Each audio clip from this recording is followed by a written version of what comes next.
शहबाज शरीफ और हिना रुबानी घर की कुछ अंदरूनी चीजें सामने आ गई हैं। शहबाज शरीफ और हिना रुबानी का ताल्लुक क्या है? Don leaks, Vicky leaks, audio leaks, video leaks के बाद अब डिस्कॉर्ड लीक। ये लीक्स बहुत ज्यादा खतरनाक है। पाकिस्तान अब अमेरिकन ब्लॉक का हिस्सा ही नहीं रहा, तो पाकिस्तान फिर अब न 3 में है न 13 में। अस्सलामुअलैकुम, मैं हूं जवाद बाकिर। वजीर मुमलकत बराए खारिजा अमूर हिना रुबानी घर और शहबाज शरीफ साहिब की एक चीज सामने आई जो बहुत ज्यादा खतरनाक है।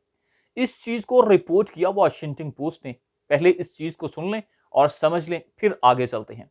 वॉशिंगटन पोस्ट ने डिस्कॉर्ड लीक्स दस्तावेजात का तज़किरा करते हुए बताया कि लीक होने वाली दस्तावेजात में से एक के मुताबिक हिना रुबानी खर ने मार्च में कहा था कि अब पाकिस्तान चीन और अमेरिका के दरमियान बतौर दरमियानी हरीफ रहने की कोशिश नहीं कर सकता, ना उधर ना इधर, कि मतलब दोनों तरफ खेला जाए।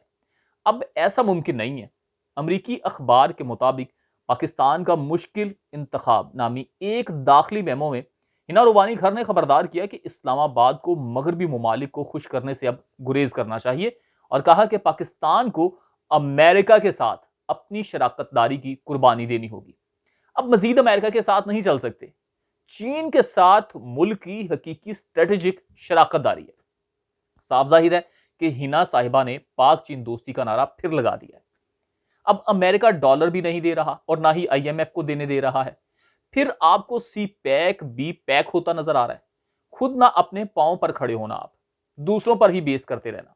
यह जहन में रहे कि जो मुल्क आपको कर्ज देता है, वो आपको इमदाद देता है, वो अपनी पॉलिसीज भी आपके मुल्क में थोप देता है। आईएमएफ देख लें, पहले शराइत पूरी करें फिर आपको कर्ज देंगे, वो वाजे कहते हैं।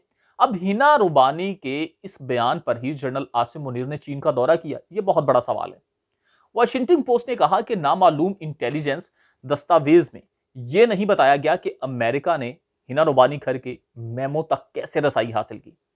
17 फरवरी के एक और दस्तावेज में यूक्रेन के तनाजे पर अक़वाम मुत्तहिदा के वोट के बारे में वजीर आजम शहबाज शरीफ के एक मतहत के साथ होने वाली बातचीत का तज़किरा है। यह भी बड़ी चीज है। अमरीकी अखबार के मुताबिक इंटेलिजेंस दस्तावेज में कहा गया है कि एक मुआवन, मुआवन बहुत खास लफ्ज है, इसको समझ लें कि जो नजर नहीं आता वो मुआवन। इस मुआवन ने शहबाज शरीफ को मशवरा दिया कि यूक्रेन के मामले में रूस की हमायत पाकिस्तान की पोजीशन में तब्दीली का इशारा देगी, जबकि इससे पहले इसी तरह की करारदाद पर अदम तवज्जो की गई थी। इस ना नजर आने वाले बंदे ने बताया कि पाकिस्तान रूस के साथ तिजारत और तवानाई के मुआहदों पर बातचीत करने की सलाहियत भी रखता है। जब अक़वाम मुत्तहिदा की जनरल असम्बली ने 23 फरवरी को वोट दिया तो पाकिस्तान उन 32 ममालिक में शामिल था जो इजलास में गैर हाजिर रहे, इजलास में गए नहीं। अब बताया यह जा रहा है कि हिना रुबानी खर और शहबाज शरीफ की ये अंदरूनी बातचीत की जो कहानी सामने आई है, यह वॉशिंगटन पोस्ट में छपी है, पाकिस्तान की किसी अखबार में नहीं छपी, डॉन लीक्स में नहीं छपी, जंग में नहीं छपी, या दूसरी बड़ी अखबारों में नहीं छपी, या किसी पाकिस्तान के रिपोर्टर ने नहीं रिपोर्ट किया। वॉशिंगटन पोस्ट ने रिपोर्ट किया अमेरिका से कि पाकिस्तान अब अमेरिका के हाथ से निकलता चला जा रहा है। अब ये चीन के साथ बैठ रहा है। चीन यहां पर बड़ी मुहारत से खेल रहा है। चीन ने पहले ईरान और सऊदी अरब को मिलाया, अब उसने पाकिस्तान को मुकम्मल तौर पर इंगेज कर लिया। इसकी एक वाज़ेह कड़ी जनरल आसिम मुनीर का दौरा है। अब वो जो सी पैक है उसे रीस्टार्ट करने का सोचा जा रहा है।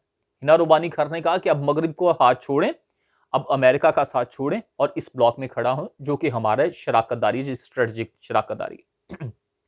सी पैक पर चीन को कुछ तहफुजात थे, जबकि आसिम मुनीर साहब गए हैं उनके तहफुजात दूर करने के लिए। अब आसिम मुनीर साहिब को एक रिपोर्ट के मुताबिक ये बताया जा रहा है, एक जो खबर आई अब तक अंदरून खाते से, उसमें यह बताया जा रहा है कि आसिम मुनीर साहिब को चीन वालों ने कहा है कि आप पहले जाके अपने मुल्क में इलेक्शन करवाएं, स्टेबिलिटी लाएं। हमने अगर इन्वेस्ट करना है तो इन हालात में इन्वेस्ट नहीं कर सकते जहां पर स्टेबिलिटी ही नहीं है। हिना रुबानी खर और शहबाज शरीफ की ये जो अंदर की तस्वीर और ये जो बात बाहर आई है, ये बहुत मायने खेज है। ये बहुत भौचाल मचा देने वाली है, जिसमें इतनी सेंसिटिव चीजें अगर इस तरह से मीडिया पर आना शुरू हो गई, वो सोशल मीडिया हो, वो इलेक्ट्रॉनिक मीडिया हो, वो प्रिंट मीडिया हो, तो फिर चीजें बहुत हद तक आगे जा चुकी होंगी। मगर अब भी पाकिस्तान की जो पोजीशन है वो बहुत वीक होती नजर आ रही है। उसकी वजह है कि पाकिस्तान के अंदर भी स्टेबिलिटी नहीं है। हिना रुबानी खर साहिब वजीर खारजा बराए अमूर, जो उसके मुमलिकत अमूर हैं वो चला रही हैं, खारजा अमूर चला रही हैं।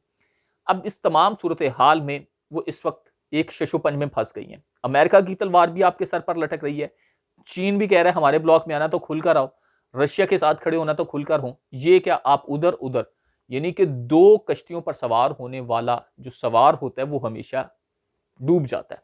अब यही हाल पाकिस्तान का है, ना अमेरिका की तरफ ना चीन की तरफ खुलकर आप कहीं खड़े नजर नहीं आते। मगर आसिम मुनीर जनरल साहिब ने ये इशारा दे दिया कि हम चीन के ब्लॉक के साथ खड़े हैं और चीन के साथ खड़ा होना हमारी मजबूरी भी है, हमारे लिए बेहतर भी है।